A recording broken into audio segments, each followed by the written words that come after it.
আজকে সানডেতে ইচ্ছে হলো একটু ধনেপাতা চিকেন করার। তার জন্য আমি বাজার থেকে 600 গ্রাম মতন চিকেন নিয়ে এসে সেটাকে ধুয়ে পরিষ্কার করে তাতে স্বাদ অনুযায়ী নুন ও ধনেপাতা ও কাঁচা লঙ্কাকে একসঙ্গে মিক্সিতে পেস্ট করে সেটা দিয়ে ভালো করে মাংসতে মাখিয়ে 1 ঘন্টার মতন আমি রেখে দিলাম। এরপর কড়া বসিয়ে তাতে আমি সাদা তেল দিলাম। তেলেতে গোটা গরম মশলা, একটু জিরে এবং 2টো শুকনো লঙ্কা ফোড়ন দিয়ে 1 চামচ মতন রসুন বাটা ও 3 চামচ মতন পেঁয়াজ বাটা দিয়ে ভালো করে কষিয়ে রান্না করব। এরপর আমি 1 চামচ মতন আদা বাটাও দিয়ে দিলাম, দিয়ে আবার বেশ ভালো করে কষালাম।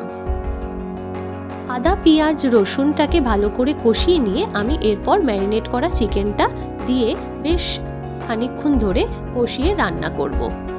একটুখানি টমেটো বাটা ও বাকি ধনেপাতা ও কাঁচা লঙ্কা বাটাটা আমি দিয়ে দিলাম, দিয়ে একটু হলুদ গুঁড়ো এবং একটু জিরে গুঁড়ো দিয়ে মিনিট 10 ধরে আমি ভালো করে কষাবো মাংসটা।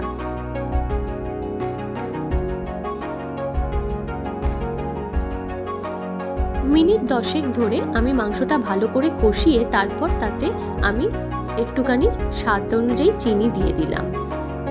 সেদ্ধ করার জন্য মাঝখানে আমি একটু ঢাকা দিলাম।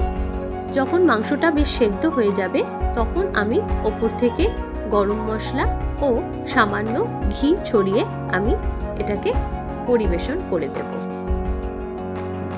ধনেপাতা চিকেন বা ধনিয়া চিকেন আমার রেডি। এটা আপনি ভাত, রুটি, পরোটা যার সাথে ইচ্ছে হবে তার সাথেই সার্ভ করতে পারেন। Thank you.